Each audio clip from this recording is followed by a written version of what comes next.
Hello everyone, welcome back to my YouTube channel. आज है 13 अप्रैल और आज की क्लास के अंदर अपन जो 13 अप्रैल को जो कुमार गौरव सर के द्वारा जो करंट अफेयर्स करवाई गई है तो उसी का अपन हैंड रिटन नोट्स के रूप में रिवीजन करेंगे। तो इस क्लास का उद्देश्य है कि आपको टाइम भी बच जाएगा और जो सर के द्वारा कंटेंट करवाया गया है उस कंटेंट का रिवीजन मिल जाए और प्रॉपर रूप से आपको पीडीएफ भी प्रोवाइड करा दी जाए। तो इस क्लास की पीडीएफ है वो मैं टेलीग्राम पे डाल दूंगी। टेलीग्राम का लिंक है वो आपको कमेंट सेक्शन के अंदर मिल जाएगा, तो वहाँ से आप इसकी पीडीएफ प्राप्त कर सकते हैं। तो चलो बिना देर किए आज की क्लास की शुरुआत करते हैं क्वेश्चन नंबर 1 से। टाइम आउट के द्वारा ही दुनिया के सबसे अच्छे पब्लिक ट्रांसपोर्ट के अंदर ही भारत के कौन से शहर को शामिल किया गया है? तो भारत का जो मुंबई शहर है वो शामिल हुआ है। तो इस जो पब्लिक ट्रांसपोर्ट है इसके अंदर टोटल 19 शहर शामिल हैं, जिसमें पहले स्थान पर है बर्लिन, जर्मनी के अंदर है ये, और प्राग है ये चेक गणराज्य है, ये सेकेंड स्थान पर है। तो 19 शहरों के अंदर ही लास्ट 19वें स्थान पर ही मुंबई शहर है। आगे देखते हैं, डबल डेकर इलेक्ट्रिक बस है ये कहाँ पे शुरू की गई है? तो ये भी मुंबई के अंदर ही शुरू की गई है। अब आगे अपन जो लल्लन टॉप क्वेश्चन है वो देख लेते हैं। वर्ल्ड ट्री सिटी लिस्ट 2022 के अंदर ही कौन से भारतीय शहर शामिल किए गए हैं? तो मुंबई। तो मुंबई का जो मुंबई शामिल किए गए हैं। और वर्ल्ड ट्री सिटी लिस्ट 2021 के अंदर कौन से भारतीय शहरों को शामिल किया गया है? तो इसमें मुंबई और हैदराबाद। तो ये IAS प्री का एग्जाम हुआ था उसके अंदर ये क्वेश्चन आ चुका है।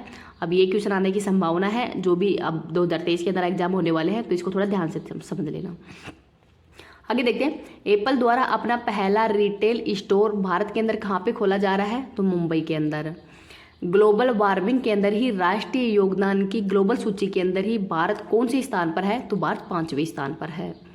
आगे देखते हैं, थर्ड इंडिया जस्टिस रिपोर्ट 2022 के अंदर ही बड़े राज्यों की श्रेणी के अंदर ही शीर्ष राज्य कौन सा है? तो कर्नाटक है। इसके अंदर 18 राज्यों को शामिल किया गया है, जिसमें पहले स्थान पर कर्नाटक है और अंतिम स्थान पर है उत्तर प्रदेश। और छोटे राज्यों की श्रेणियों के अंदर ही पहले स्थान पर सिक्किम है। आगे देखते हैं, एशियाई के अंदर ही सबसे व्यस्त एयरपोर्ट के अंदर ही भारत का कौन सा एयरपोर्ट शामिल किया गया है? तो दिल्ली एयरपोर्ट शामिल किया गया है। और दिल्ली एयरपोर्ट है इसका कौन सा स्थान है? तो इसका 9वां स्थान है, ये भी याद रख लेना। आगे देखते हैं question number 2, Tulsi Ghat restoration project. जो तुलसी घाट है बहाली परियोजना है ये कहाँ पे शुरू की गई है? तो वाराणसी के अंदर ही जो गंगा घाट है वहाँ पर इसको शुरू किया गया है। इस योजना का शुभारंभ किसने किया है? तो युगांडा से इसको शुभारंभ किए हैं। किसके द्वारा शुभारंभ किया गया है? तो भारत के विदेश मंत्री S जयशंकर के द्वारा इसका शुभारंभ किया गया है। तो S जयशंकर के द्वारा ही युगांडा से इसको शुभारंभ करने का उद्देश्य क्या है? क्योंकि विदेश मंत्री है हाल ही के अंदर ही युगांडा की यात्रा पे गए हुए हैं, तो वहाँ से इस योजना की शुरुआत किए हैं। आगे देखते हैं, गुटनिरपेक्ष आंदोलन नेम का अध्यक्ष भी हाल ही के अंदर युगांडा बना है। तो युगांडा का अध्यक्ष बनने पर विदेश मंत्री के द्वारा इसको शुभकामनाएं दी गई हैं। तो ये नेम गुटनिरपेक्ष आंदोलन की स्थापना कब की गई थी? तो अप्रैल 1961 के अंदर इसकी स्थापना की गई थी। तो गुटनिरपेक्ष आंदोलन है, इसकी स्थापना करने का उद्देश्य क्या है? तो जब सेकेंड वर्ल्ड वॉर हुआ था 1945 के अंदर ही, तो उस समय विश्व है वो 2 गुटों के अंदर बट गया था। एक तो अमेरिकी गुट और एक है जो मतलब पूंजीवादी गुट और साम्यवादी गुट के अंदर ही, जो रूस जो साम्यवादी में है और पूंजीवादी के अंदर अमेरिका वगैरह ये देश थे।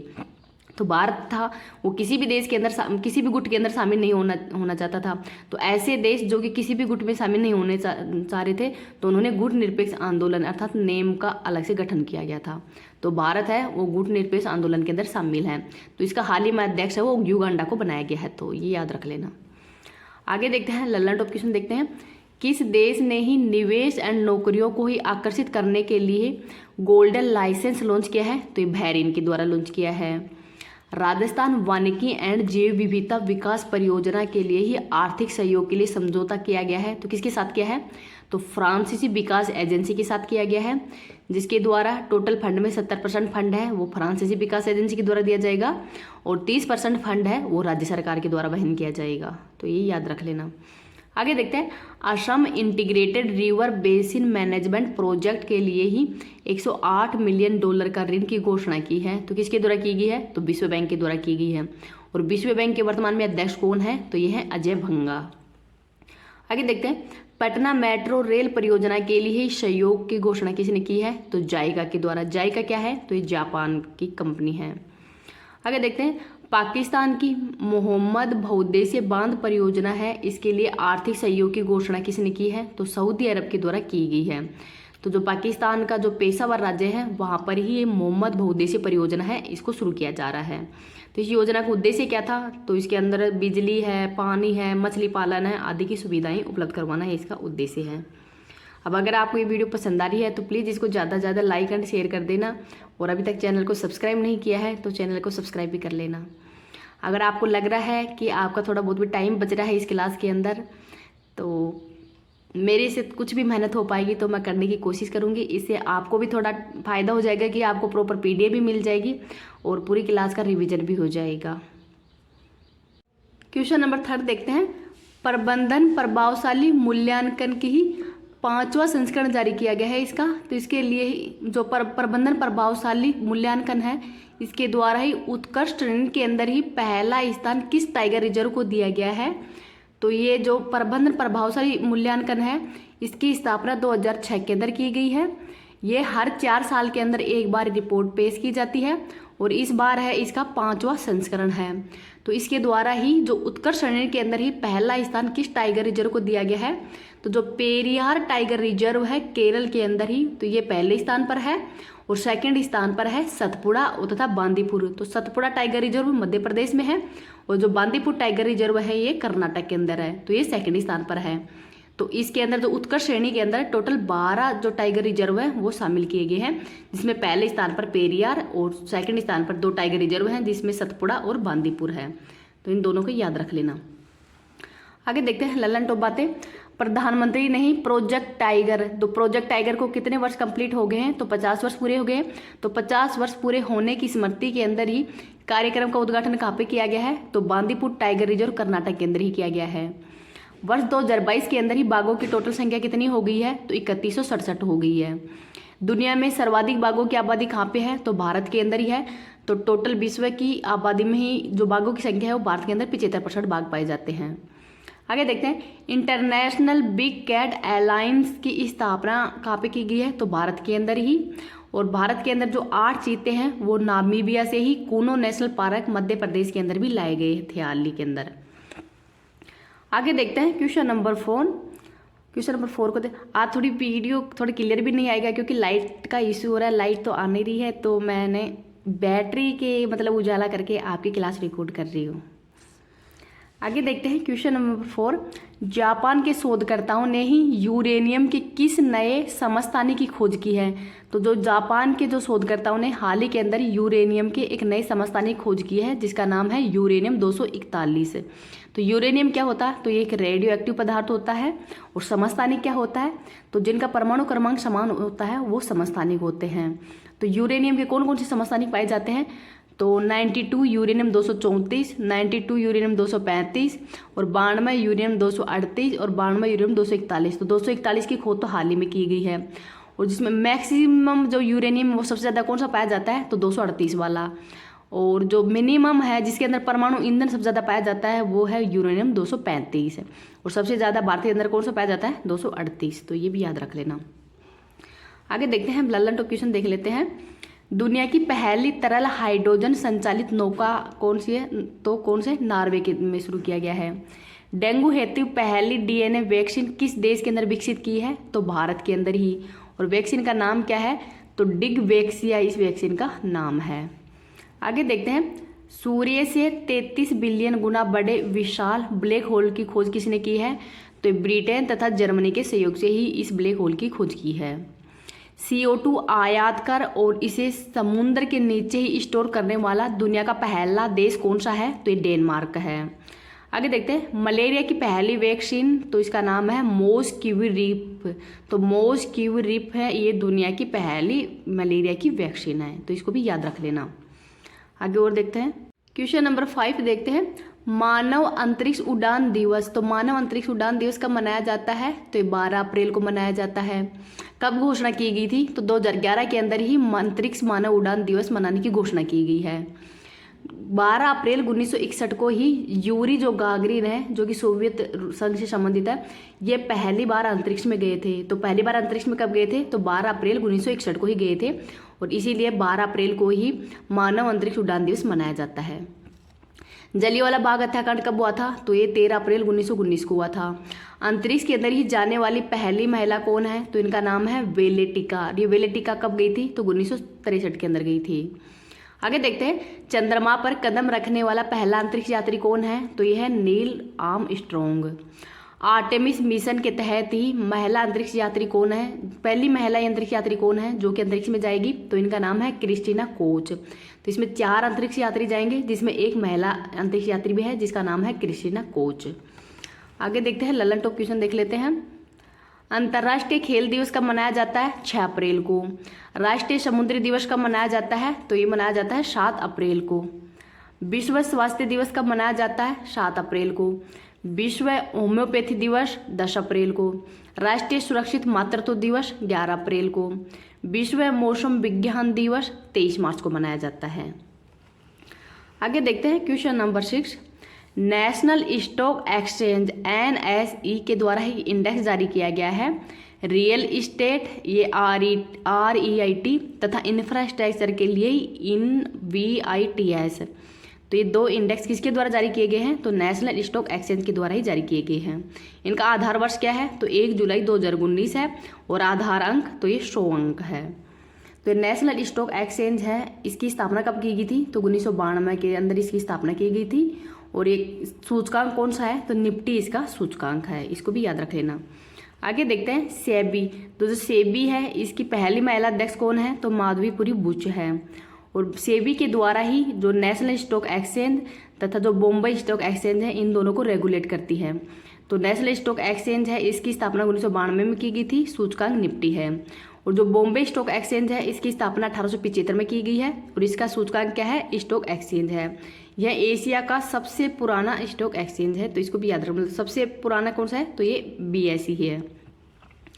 आगे देखते हैं लल्ला टू क्वेश्चन।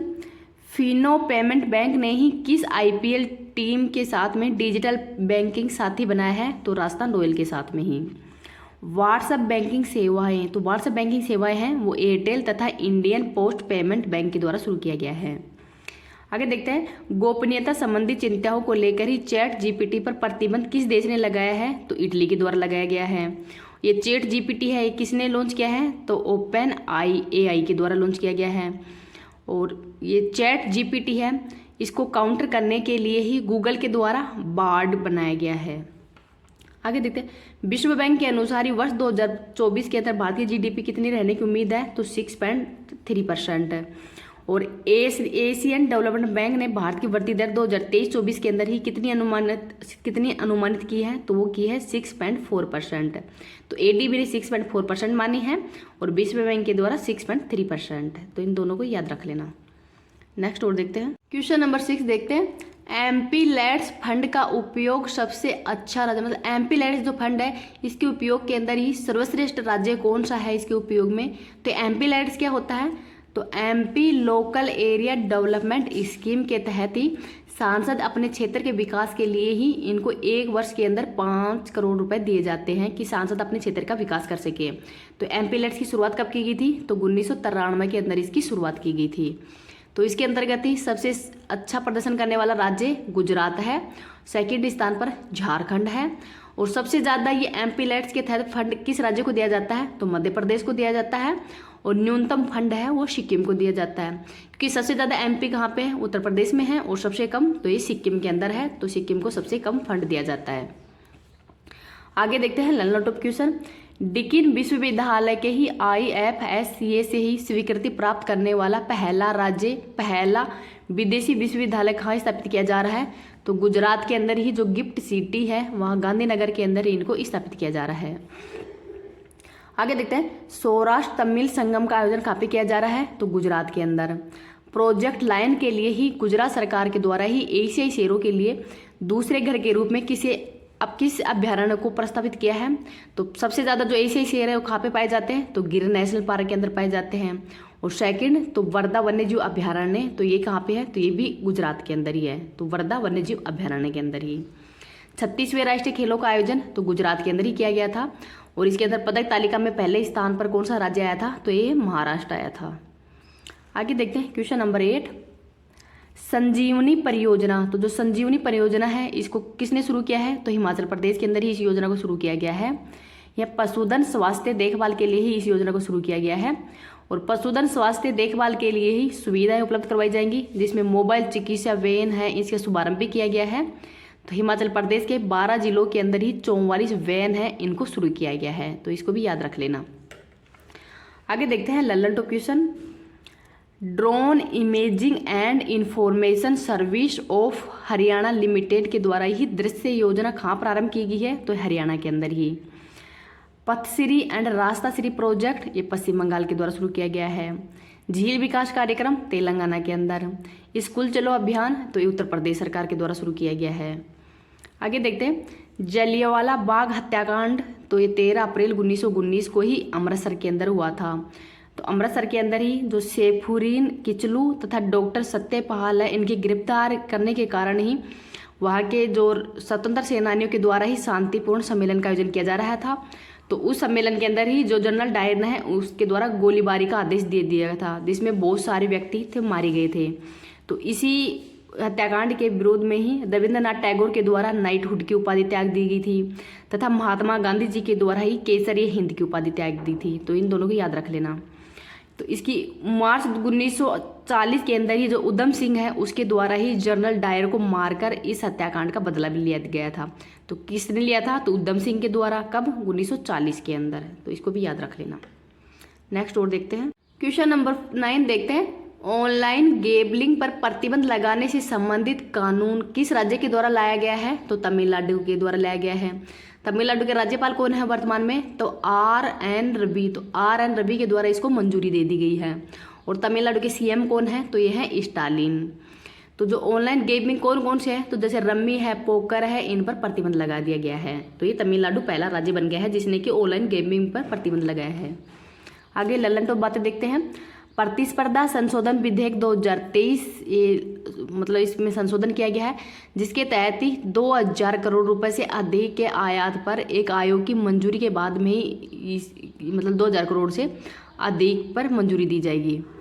आगे देखते हैं हिंदू फोबिया के खिलाफ ही प्रस्ताव पारित करने वाला पहला अमेरिका का राज्य कौन सा है? तो ये जॉर्जिया है। CCTNS रैंकिंग के द्वारा ही किस राज्य की पुलिस को पहला स्थान दिया गया है? तो हरियाणा पुलिस को ही। हु एंड क्राई नोटिस जारी किया गया है? तो ये पंजाब पुलिस के द्वारा जारी किया गया है अमृतपाल के विरुद्ध। तो अगर अमृतपाल कहीं भी दिखे तो लोग वहां से चिल्ला सकते हैं जिससे कि पुलिस इसको पकड़ सके।